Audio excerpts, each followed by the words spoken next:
naturellement bien que neexul ay mag yu dox ba egsi fii bëggoon nañ fi ñëw ci façon bu dul bii bu fekkoon ni l'État dafa respecté li ñu wax ak ñun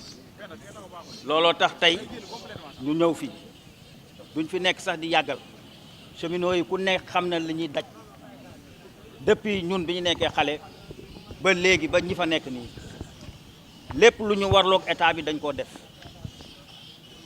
état bi chemin de fer dafa am plusieurs mutations yi bare ñu tooñ personnel bi dagg def ce qu'on appelle le non reversement des cotisations sociaux ba nga xam ni dafa entraîner nit ñi indi leen problème bi ñuy retraité fii nga fi gis am na fi ñoo xam c'est des retraités depuis 6 ans wala 7 ans musuñu fayeeku mu am ñoo xam ni li ñu leen waroon fay ñu versé leen tuuti situation boobu nga fi gis nii nit ñi nag topp ci depuis yàgg na di wax ba bi ñu adressé une lettre après l'alternance au président de la République Bassirou Diomaye Diakhar Faye mu boole ñu ak ses services notamment le ministre Yankoba Diémé ñu teg commission moom mooy présider commission bi ñu liggéey ci loolu liggéey ci ba pare ba tënk mois de juin bi waroon na fekk les 2 milliards yi nga xam ni signé nañ ko le ministre des finances signé nañ ko ci la loi rectificative des finances waroon na fekk tey mu àgg ci keesu IPRES ñu commencé fay nit ñi malheureusement li ñuy waxante woon ñoom defuñu ko loolu moo ñu conduire ñun tamit étant responsable jiite lu mat 1000 pères de famille de Dakar à Kidira la majorité habite à Thiès duñu toog di xool ba heure bi bu ëllëgee ñu taxaw ne ñun doxuñu woon affaire bi te dox nañ ko ba pare li nga xam ni nag moo koy tënk parce que mémorandum bi rek laa lay expliquer nii jarul sax ñi parce que ñii ay mag lañu ñun donc ñun ay mag lañu waroon a nekk sa kër ya ak sa jàkka ya ñii nekk sa église ba mais malheureusement ñi ngi nii il faut lii ñu topp ko parce que am na ñoo xam ni ba léegi wax naa la ni mënuñoo fayeeku da ngay dem IPRES ñu ne gisuñu la te nga liggéey 40 ans mu am ñoo xam ni cotisé nañu plus de 37 ans 38 ans malheureusement suñu demee ay miettes lañ fay jot loolu lañ ne nag mënatul continuer d'autant plus que dañu kii mémorandum bi dama la koy boole compte rendu réunion bi ñu mujj def mi ngi nii ak la commission bi nga xam ni le ministre Yankoba Diémé moo ko jiite woon mi ngi nii lépp a ngi nii dinaa ko teg sa loxo pour nga wax les autorités que ni mag ñi fii à Thiès prochainement mooy alxames bi di ñëw bu ñu amul benn répondant suñu camarades yi nekk Ngengi Neew ak Tamba ak Kidira dinañu ñëw Thiès gii xam nga fu ñuy dëkk gouverneur sa dëkkandoo la ñuy nekk fii si gaar bi mais loolu bëgguñu fa àgg parce que nous sommes des responsables vraiment loolu ñoom autorités yi sax xam nañu yàlla nag moo dogal ni chemin de fer ñii bi ñu fa nekkee population bi ngay gis bi ñu fa nekkee li ñu relevé ci défi soo jëloon historique bi kenn mënu la ko wax c'est des travailleurs qui ont travaillé durement bi ñu nekkee chemin de fer relevé ba nga xam ni chemin de fer dañ ko avancé ba nga xam ni kenn mësul gis avancement boobu parce que doon nañ def presque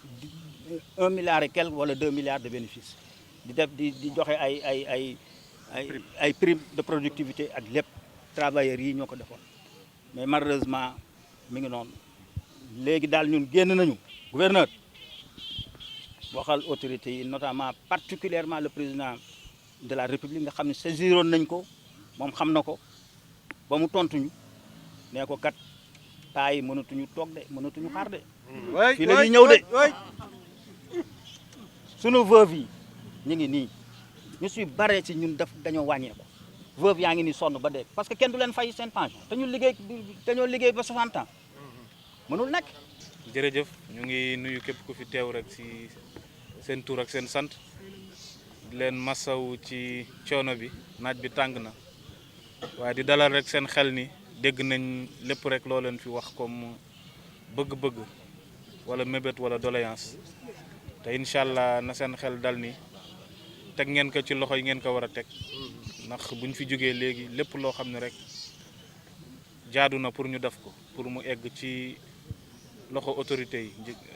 ki ci njëkk mooy le président de la république ak tous les ministres compétents incha allah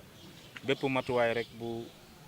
ñu war a jël dinañ ko jël pour mu yegg ci loxo autorité yooyu incha allah. Déçu parce que nous croyons que les autorités étaient très conscientes par rapport à ce dossier, donc quelle sensibilité donc ce dossier revêtait, donc parce que au début de leur mandat, donc on leur avait présenté la situation et comme l'a dit le président, ils avaient pris l'engagement d'arrêter cette injustice. Donc au mois de septembre 2025 aussi une rencontre s'est tenue où des engagements ont été aussi pris. Donc ils avaient donné l'engagement d'inscrire dans la loi de finances de 2026 une enveloppe de 2 milliards. C'est fait, mais maintenant ce qui tarde, c'est le reversement au niveau des comptes de l'IPRES. Donc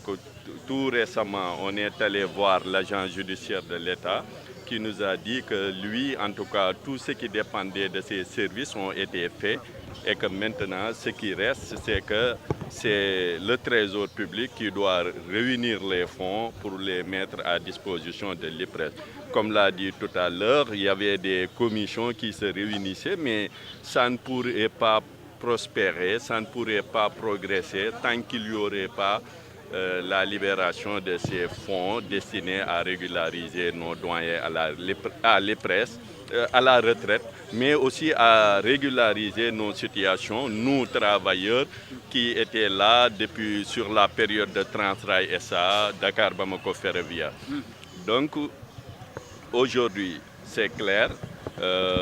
l'échéance qu'avaient donnée les autorités est arrivée à terme. Donc nous lançons cet appel parce que ces vieux-là, on ne pourra jamais les laisser comme ça. Donc une injustice qui date de plus d'une dizaine d'années, donc et qui devrait être très facile à solutionner. Et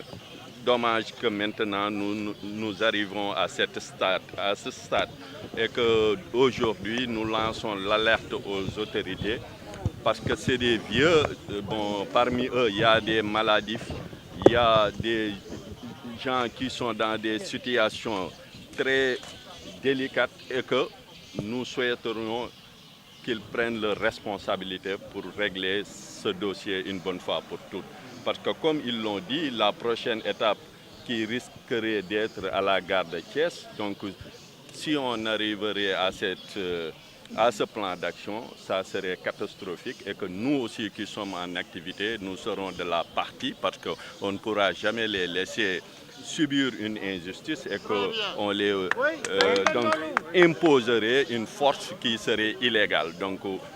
on le dit ici, nous lançons l'appel au président de la République, au Premier ministre et l'ensemble des ministres concernés pour que diligence soit faite sur ce dossier une bonne fois pour toutes.